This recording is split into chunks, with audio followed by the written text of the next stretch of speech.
Hello, welcome back to our channel. എല്ലാവർക്കും സുഖമാണെന്ന് വിശ്വസിക്കുന്നു. അപ്പോൾ ഇന്ന് നമുക്ക് എങ്ങനെയാണ് പ്രഷർ കുക്കറിൽ മട്ടൻ ബിരിയാണി ഉണ്ടാക്കുന്നതെന്ന് നോക്കാം.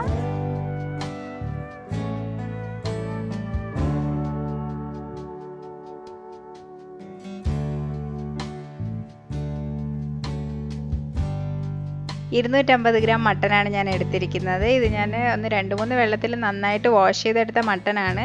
അപ്പോൾ ഇനി നമുക്കിതിലേക്ക് മസാലയൊക്കെ ഒന്ന് ആഡ് ചെയ്ത് കൊടുക്കാം. 1/4 ടീസ്പൂൺ മഞ്ഞൾപ്പൊടി, 1/4 ടീസ്പൂൺ മുളക് പൊടി, 1/4 ടീസ്പൂൺ കുരുമുളക് പൊടി, 1 ടേബിൾ സ്പൂൺ തൈര്, ആവശ്യത്തിന് ഉപ്പ് ചേർത്ത് നമുക്കത് നന്നായിട്ടൊന്ന് മിക്സ് ചെയ്തെടുക്കാം.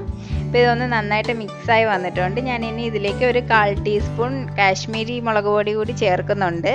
ഒന്നുകൂടി ഒന്ന് നന്നായിട്ട് മിക്സ് ചെയ്ത് നമുക്കിതൊന്ന് റെസ്റ്റ് ചെയ്യാൻ വെക്കാം. ഞാനിതിൽ ഒരുപാട് മസാലയൊന്നും ചേർത്തിട്ടില്ല, കാരണം നമ്മൾ ബിരിയാണി ഉണ്ടാക്കുമ്പോൾ ഇനി മസാല ചേർക്കും, അതുകൊണ്ടാണ് കൂടുതൽ മസാല ചേർക്കാതിരുന്നത്.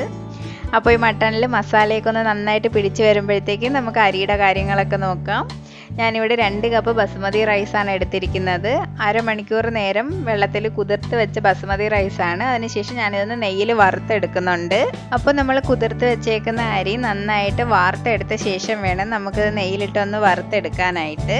1/2 ടീസ്പൂൺ നെയ്യാണ് ഞാനിവിടെ അരി വറുത്തെടുക്കാനായിട്ട് എടുത്തിരിക്കുന്നത്. അപ്പോൾ നമുക്കിതിലേക്ക് അരി ഇട്ട് കൊടുക്കാം. നമ്മൾ ഇതുപോലെ നെയ്യിൽ വറുത്തെടുക്കുമ്പോഴുള്ള പ്രത്യേകത എന്ന് പറഞ്ഞു കഴിഞ്ഞാൽ നമുക്ക് അരിയൊന്നും ഒട്ടിപ്പിടിക്കാതെ കിട്ടും. അതിന് വേണ്ടിയിട്ടാണ് അപ്പോൾ ഞാൻ വറുത്തെടുക്കുന്നത്. അപ്പോൾ നമ്മൾ നന്നായിട്ടൊന്ന് വറുത്തെടുക്കണം. ഹൈ ഫ്ലെയിമിലിട്ട് വേണം നമ്മളിത് വറുത്തെടുക്കാൻ. ഒരുപാട് ഇത് മൂത്ത് പോകാൻ പാടില്ല. അപ്പോൾ അതുപോലെ തന്നെ നമ്മളിത് വറുത്തെടുക്കുമ്പോഴത്തേക്ക് അതിൻ്റെ പാകം എന്ന് പറയുന്നത് അരിയെല്ലാം ഒട്ടിപ്പിടിക്കാതെ സ്പ്ലിറ്റായിട്ട് നമുക്ക് ഇതുപോലെ കിട്ടും. അപ്പോഴാണ് അതിൻ്റെ പാകം എന്ന് പറയുന്നത്. അപ്പോൾ അരി ഇവിടെ റെഡി ആയിട്ടുണ്ട്. അപ്പോൾ നമുക്കിനി ഇത് മാറ്റി വെച്ച ശേഷം ബിരിയാണിയിലേക്കുള്ള മസാല റെഡിയാക്കാം. അപ്പോൾ അതിനായിട്ട് ഞാനിവിടെ 3 ലിറ്ററിൻ്റെ കുക്കറാണ് എടുത്തിരിക്കുന്നത്. ഇനി നമുക്കിതിലേക്ക് 1 ടേബിൾ സ്പൂൺ നെയ്യും 1 ടേബിൾ സ്പൂൺ എണ്ണയും ചേർത്ത് കൊടുക്കാം. എണ്ണ ഞാനിവിടെ യൂസ് ചെയ്തിരിക്കുന്നത്, നേരത്തെ ഞാൻ ബിരിയാണിയിലേക്ക് ഇടാൻ വേണ്ടിയിട്ട് കുറച്ച് സവാള വറുത്ത് വെച്ചിട്ടുണ്ടായിരുന്നു. അപ്പോൾ അതിൻ്റെ ബാലൻസ് വന്ന എണ്ണയാണ് എടുത്തിരിക്കുന്നത്. അപ്പോൾ എണ്ണയും നെയ്യൊക്കെ നന്നായിട്ട് ചൂടായി വന്നിട്ടുണ്ട്. ഇനി നമുക്കിതിലേക്ക് ഒരു കറുകപ്പട്ട, 2 ബേ ലീവ്സ്, 2 ഏലക്ക, 3 ഗ്രാമ്പൂ, പിന്നെ കുറച്ച് കുരുമുളകും ചേർത്ത് നന്നായിട്ട് വഴറ്റിയെടുക്കാം. ഇതിൻ്റെ നല്ലൊരു മണം വന്നു കഴിയുമ്പോഴത്തേക്ക് നമുക്കിതിലേക്ക് ഇഞ്ചിയും വെളുത്തുള്ളിയും ചതച്ചത് ചേർത്ത് കൊടുക്കാം. ഞാനിപ്പോൾ ഇവിടെ ഇഞ്ചിയും വെളുത്തുള്ളിയും ചതച്ചതിൻ്റെ കൂടെ തന്നെ കുറച്ച് മല്ലിയിലയും കുറച്ച് മിൻറ്റ് ലീഫും 2 വലിയ പച്ചമുളകും കൂടി ചേർത്ത് ചതച്ചെടുത്തിട്ടുണ്ട്. നിങ്ങൾക്ക് ഇതിൻ്റെ കൂടെ വേണമെങ്കിൽ മാത്രം മിൻറ്റ് ലീഫും മല്ലിയിലയും യൂസ് ചെയ്താൽ മതിയാകും.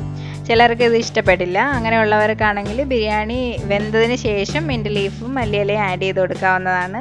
വെളുത്തുള്ളി ഇഞ്ചിയൊക്കെ നന്നായിട്ട് വഴണ്ട് വന്നിട്ടുണ്ട്. ഇനി നമുക്കിതിലേക്ക് 2 മീഡിയം സൈസ് വലിയ ഉള്ളി അരിഞ്ഞു വെച്ചത് ചേർത്ത് കൊടുക്കാം. ഉള്ളി നന്നായിട്ട് നമുക്ക് വഴറ്റിയെടുക്കണം. അപ്പോൾ പെട്ടെന്ന് വഴണ്ട് വരാൻ വേണ്ടി ഞാൻ എല്ലാത്തിലും പറയുന്നത് പോലെ നമുക്ക് കുറച്ച് ഉപ്പ് ചേർത്ത് വഴറ്റിയെടുക്കാം. ഉള്ളി നന്നായിട്ട് വഴണ്ട് വരുമ്പോഴത്തേക്ക് നമുക്കിതിലേക്ക് മസാലകളൊക്കെ ആഡ് ചെയ്ത് കൊടുക്കാം. അപ്പോൾ ഞാനിവിടെ 1/4 ടീസ്പൂൺ മഞ്ഞൾപ്പൊടി, 1 ടീസ്പൂൺ മുളക് പൊടി, 3/4 ടീസ്പൂൺ മല്ലിപ്പൊടി, 1/2 ടീസ്പൂൺ ഗരം മസാലയാണ് ചേർത്ത് കൊടുക്കുന്നത്. ഇത്രയും ചേർത്ത് നന്നായിട്ട് നമുക്ക് ഒന്നും കൂടി വഴറ്റിയെടുക്കാം. മസാലയുടെയൊക്കെ നല്ലൊരു മണം വരുമ്പോഴേ നമ്മളിത് വഴറ്റി കൊടുക്കണം. ഇനി ഇതിലേക്ക് നമുക്ക് ഒരു മീഡിയം സൈസ് തക്കാളി ചെറുതായിട്ട് അരിഞ്ഞത് കൂടി ചേർത്ത് നന്നായിട്ടൊന്ന് ഇളക്കി കൊടുക്കാം. പുളി ഒരുപാട് ഇഷ്ടമുള്ളവരൊക്കെ ആണെങ്കിൽ 1-1.5 തക്കാളിയൊക്കെ നമുക്ക് അരിഞ്ഞ് ചേർത്ത് കൊടുക്കാവുന്നതാണ്. ഞാനിവിടെ ഒരു മീഡിയം സൈസ് തക്കാളി എടുത്തിട്ടുള്ളൂ. ഇനി നമുക്കിതൊന്ന് അടച്ച് വെച്ച് കുക്ക് ചെയ്തെടുക്കണം. അപ്പോൾ തക്കാളിയൊക്കെ ഒന്ന് നന്നായിട്ട് വെന്ത് കിട്ടാൻ വേണ്ടിയിട്ടാണ് നമ്മളൊന്ന് അടച്ച് വെച്ച് കുക്ക് ചെയ്തെടുക്കുന്നത്. വെയിറ്റ് വെക്കാതെ തന്നെ നമുക്ക് നോർമലായിട്ടൊന്ന് അടച്ച് വെച്ച് കുക്ക് ചെയ്തെടുത്താൽ മതിയാകും. ഇപ്പോൾ തക്കാളിയൊക്കെ നല്ല ഉടഞ്ഞ് വന്നിട്ടുണ്ട്. ഇനി നമുക്കിതിലേക്ക് നേരത്തെ നമ്മൾ വറുത്ത് വെച്ച സവാള കുറച്ച് ചേർത്ത് ഒന്ന് നന്നായിട്ട് ഇളക്കി കൊടുക്കാം. അതിനുശേഷം നമുക്ക് മസാല പുരട്ടി മട്ടനും കൂടി ചേർത്ത് നന്നായിട്ടൊന്ന് ഇളക്കി മട്ടനിൽ ഫുള്ള് മസാല പിടിക്കും വരെ ഒന്ന് മിക്സ് ചെയ്തെടുക്കാം. അപ്പോൾ അതിനുശേഷം നമുക്കിതിലേക്ക് കുറച്ച് വെള്ളം കൂടി ആഡ് ചെയ്ത് കൊടുക്കാം. നമ്മൾ അരി അളന്ന അതേ കപ്പിൽ തന്നെയാണ് ഞാൻ വെള്ളം അളന്നിരിക്കുന്നത്. 1 കപ്പിന് 1.25 കുറച്ചുകൂടി വെള്ളമാണ് എടുത്തിരിക്കുന്നത്. അതായത് മൊത്തം ഞാനിവിടെ 3.25 വെള്ളം എടുത്തിട്ടുണ്ട് 2 കപ്പ് അരിക്ക്.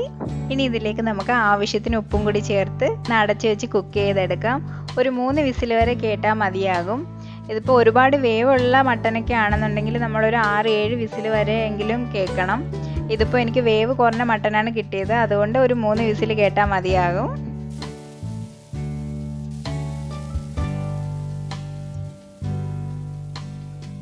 ഇപ്പോൾ 3 വിസിൽ കേട്ടിട്ടുണ്ട്. ഇനി ഇതിൻ്റെ പ്രഷറൊക്കെ ഫുള്ള് പോയ ശേഷം ഒന്ന് നമുക്ക് തുറന്ന് നോക്കാം. ഇപ്പോൾ 3 വിസിലിൽ തന്നെ മട്ടനൊക്കെ നന്നായിട്ട് നമുക്ക് വെന്ത് കിട്ടിയിട്ടുണ്ട്. ഇനി നമുക്കിതിലേക്ക് അരി ആഡ് ചെയ്ത് കൊടുക്കാം. വെള്ളത്തിൻ്റെ അളവിലൊന്നും പേടിക്കുകയൊന്നും വേണ്ട. നേരത്തെ നമ്മൾ എടുത്തു വെച്ച വെള്ളത്തിൻ്റെ അളവ് തന്നെ കറക്റ്റ് ആയിരിക്കും. കൂടുതൽ വെള്ളം ആഡ് ചെയ്യുകയൊന്നും വേണ്ട. അരി ഇട്ട് കൊടുത്ത ശേഷം ഉപ്പിൻ്റെ അളവും കൂടി നമ്മൾ നോക്കണം. ഉപ്പ് കുറവാണെങ്കിൽ ഒരല്പം ഉപ്പും കൂടി നമുക്ക് ചേർത്ത് കൊടുക്കാം. അരിക്കും കൂടി വേണ്ടിയിട്ടുള്ള ഉപ്പ് വേണം നമ്മളിതിൽ ചേർത്ത് കൊടുക്കാനായിട്ട്. അപ്പോൾ ഒരല്പം കൂടുതൽ വേണം ചേർത്ത് കൊടുക്കാൻ. പുളി കുറവാണെങ്കിൽ നമുക്ക് ആവശ്യത്തിന് പുളിക്ക് വേണ്ടിയിട്ട് കുറച്ച് നാരങ്ങ നീര് കൂടി ചേർത്ത് കൊടുക്കാം.